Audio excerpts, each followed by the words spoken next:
There's a very distinct version of myself before I read The Three-Body Problem and after I read The Three-Body Problem.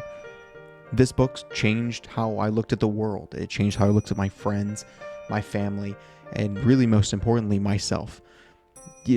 All stories like this sound kind of hyperbolic, but it started my dad, always a good influence in my life, even though, he didn't read a lot of books read a lot of the books that he handed to me.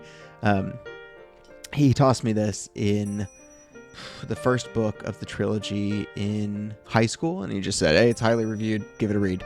And I chipped away at that first book over about 3 years, and I finally finished it in my junior year of college.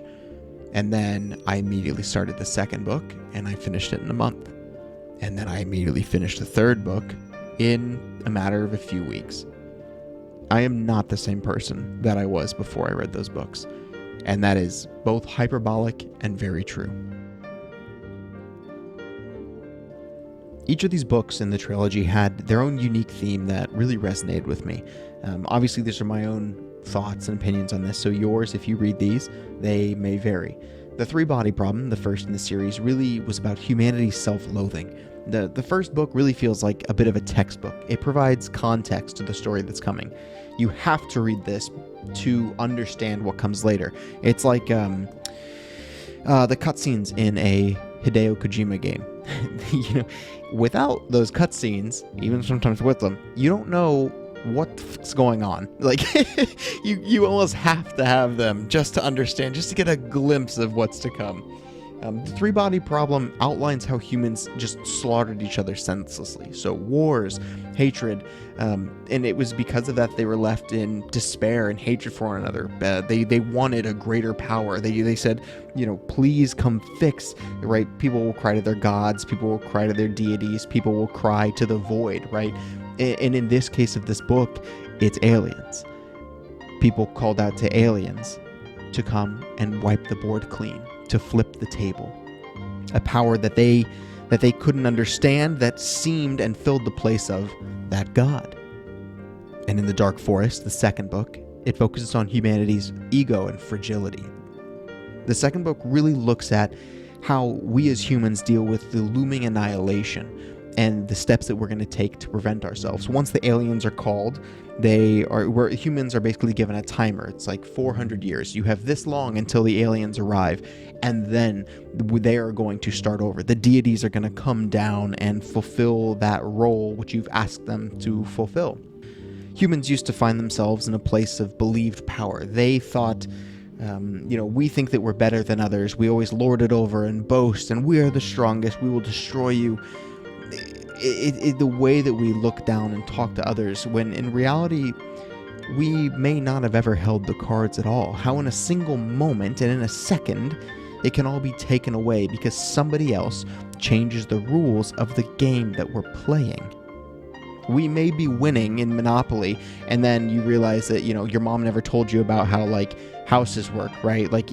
How properties work. And so you've just been a kid, like an idiot, jumping around the board making money, but you're only playing half the game. So somebody else comes along, or even better example in this, you're playing checkers, you're winning checkers, you're doing great, you're talking mad shit, and then, an adult comes over and sweeps the board away and sets down a chessboard and is like, we're actually playing a different game now. You're not going to do so hot. That is what happens in the Dark Forest. I kind of bounce between whether or not the Dark Forest or Death's End is my favorite, but Death's End speaks about humanity's resiliency, how we as people respond to overwhelming odds, overwhelming threats. And this book, this series in general, it's not a feel-good series. I promise you, it does not end the way you are thinking that it ends, where we find a big secret one-up. It's not there. It's something different. This is a dark sci-fi is how I'd best describe it. But this last book really talks about our resiliency as people. It looks at how even when we as humans are reduced to nothing and forced into the flames, some of the darkest times of our lives, some of us retain who we are. And at that core, we are unwavering. Some of us will never remove our deepest beliefs and our morals and who we are. It will never fold.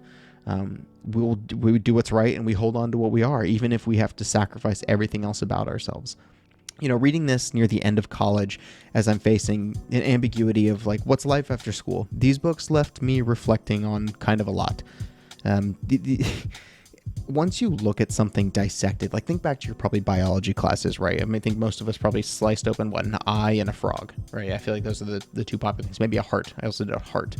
You go back and once you see something dissected and laid out in front of you, it puts you in you're very separated from the thing on the table, and you can analyze what you're looking at in a more cold or stoic, or you can remove yourself from it. It's existential is really the word that I want to use, but it helps, when these books outline humanity, it helped me decide, what things are important to me. For me, it was like, what kind of man do I want to become? What things do I want to cut? What things do I want to add? Things that I want to keep as passions and keep as beliefs, but never losing the point of malleability, being able to change and adapt and to hear others and understand their thoughts, their perspectives, their life experience, and to possibly change parts of myself for the better because of what I was hearing from them. That's the malleability piece. As a whole, these books really forced me to look at myself and from others from a very existential perspective, right? Because what are we but a dot on a rock soaring through space? No, but hyperbole aside, right? The existentialism for me was more about understanding how limited my time is and how useless and wasteful it is to spend time angry, spiteful, lustful, craving after other things in life, whether it's materials or people or experiences, comparing myself, trying to be a people pleaser. It's things that I decided then in college that's not the man I want to be. I think there are other things that are important to me, and a lot of the things that are actually important to me are the antithesis of those things.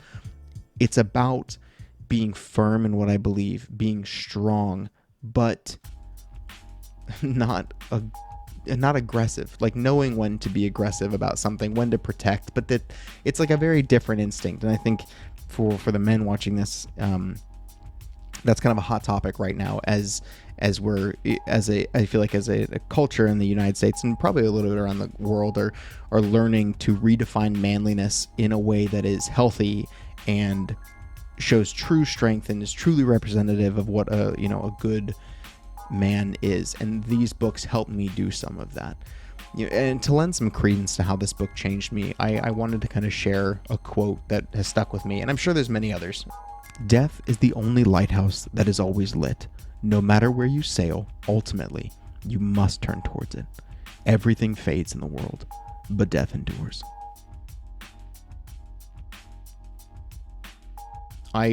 As with most of this, will do my best to keep this only light spoilers.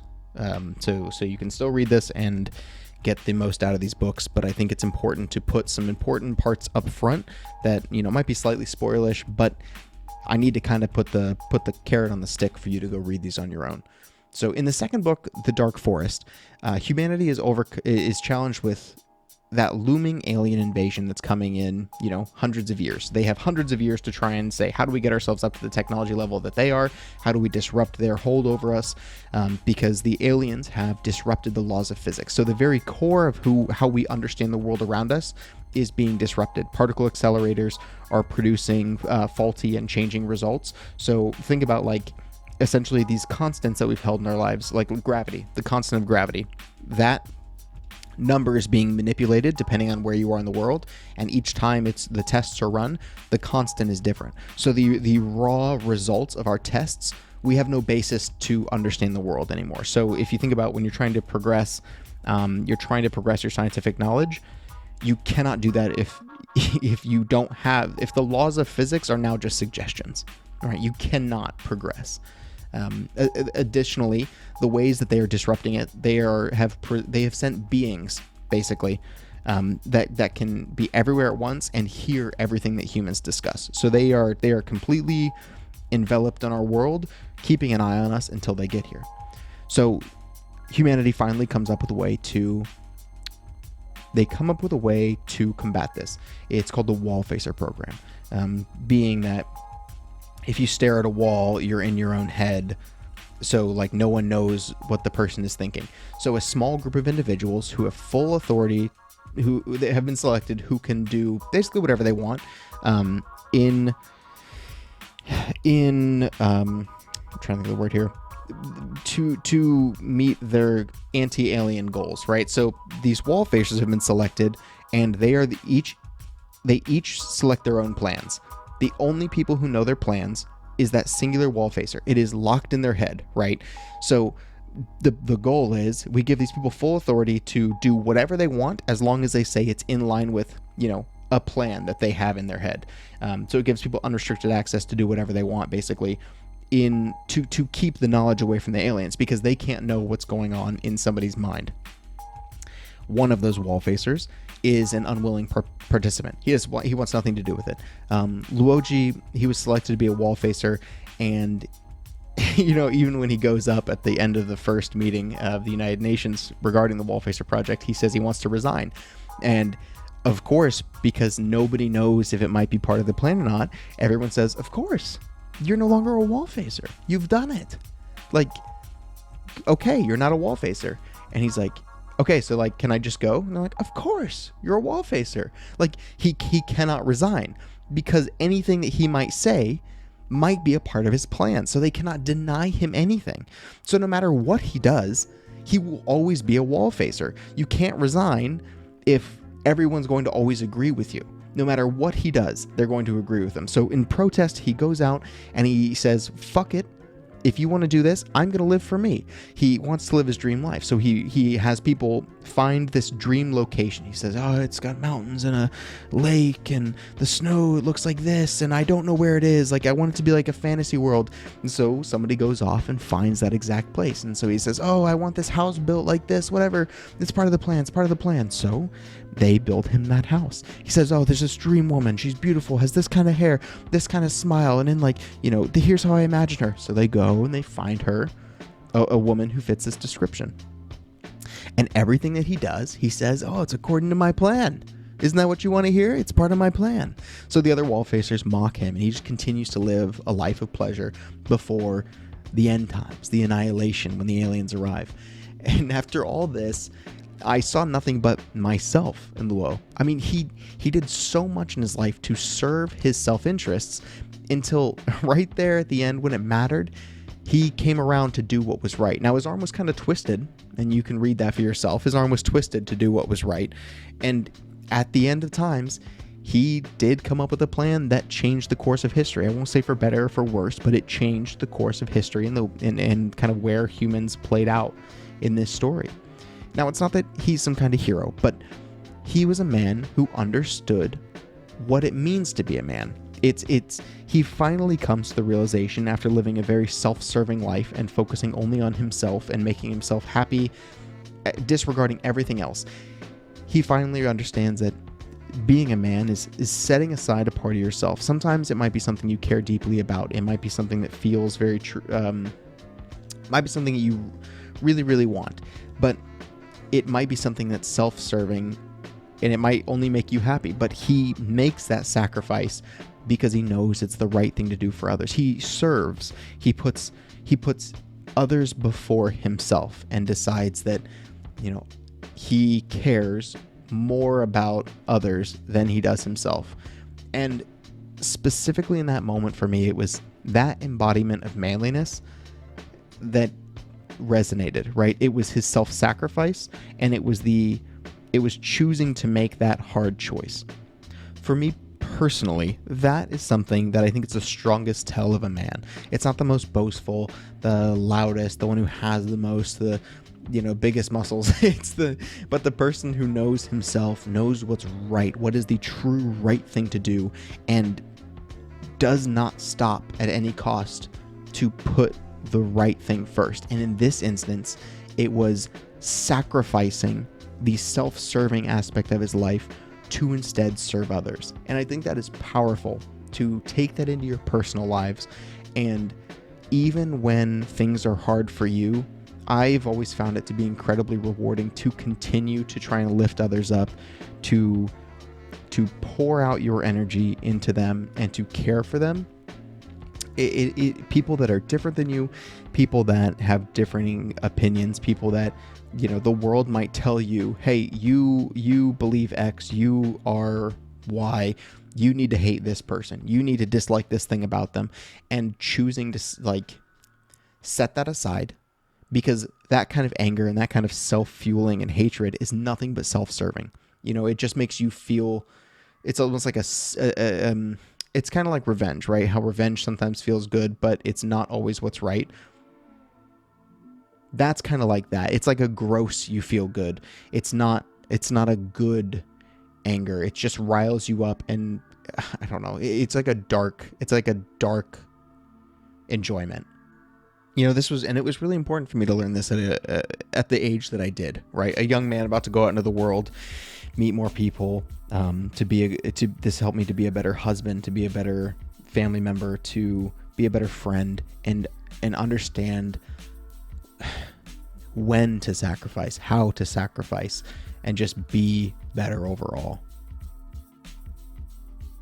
The last story from these books that I want to bring up is, I'm just going to simply call it that story of the pilot.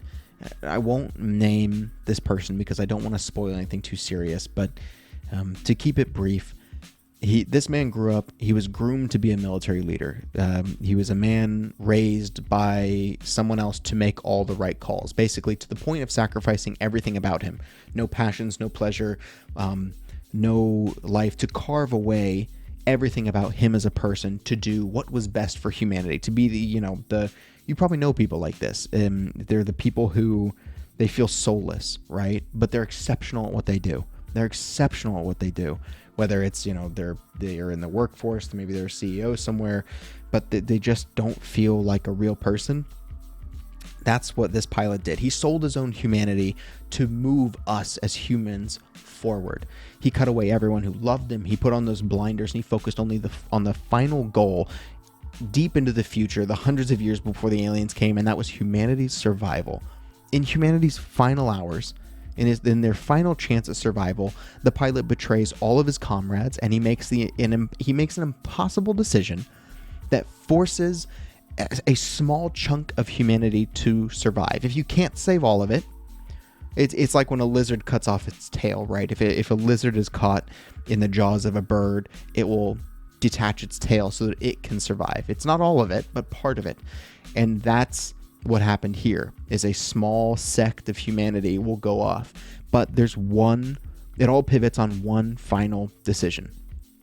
There's only a few ships and not enough resources for them all to survive. So what has to happen? For humanity to survive, they must annihilate each other until only one remains. Somebody has to pull the trigger to destroy the others so that humanity can go forward. And in the final moments, the pilot hesitates just for a brief moment, because the weight of this decision was finally enough that he was reminded of who he was as a human, and it was almost too much because he still hadn't cut himself fully off from humanity. And that single pause is what killed him, because the other pilots fired first, and his golden path for humanity was wiped off the board. For me, the pilot story is a cautionary tale. It's almost impossible to cut yourself off from everyone else, and so is it really worth it to try? It might feel good to be in that deep stoicism sometimes, but to go to the point where you are consistently pushing others away to try and do what you see as best, it can lead you into these spots where you feel incredibly depressed, or those moments where you feel at your bleakest. It's like, why do I force myself to be more alone? There's other people who want to help me, who care about me. I don't need to chop that piece of my humanity away. Again, this pilot feels like he really is like the darkest version of a stoic man, like the old philosophers. Like if you were to really inhabit all of the stoicism, I can't think of the book, Stoicism. But if you were really trying to embody all of that, That's what this feels like. It feels like the pilot faces that, right? And so that's what, this is basically the perils or the reality that I could face if I continue to not balance out a life of being alone with including people and allowing people to love me and opening up and being human. Who I am is really bonded with these books, and no other piece of media has ever had this dramatic of an impact on me. Every time I read these books, something new stitches itself to me, and I really take that as a testament that I'm growing as a person. Each time I revisit something new stands out that I can take away and learn. There's this old... I worked for a company when I first got out of college, and I had a trainer who said something that I always think about. It's kind of a goofy quote, but the company I worked for was very like drink the company Kool-Aid based. So everyone was like, yeah, company. That's not me. It's never been me. I've never been super into that. And so, but he wasn't either.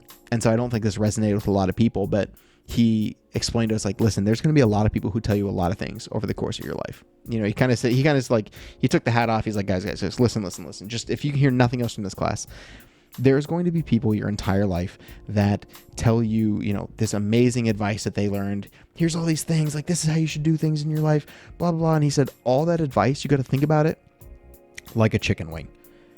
You got to eat the meat and you throw away the rest. If all that advice is a chicken wing, you eat the meat and you throw away the rest. And so every time I come back to these books, there's a new little piece of meat that I missed the first time. And it's just because I flipped the wing around. I'm looking at it differently. I'm coming at it from a different perspective. And that's really something special that you don't get with all media. And I think it's very rare that something like this is presented to you that can be this impactful. I really just want to thank you, the listener, for sitting through this. I know that I've never really exhumed so much of my soul this publicly, and I don't think I really ever will again. This is my favorite video, and I thank you for being here in this moment.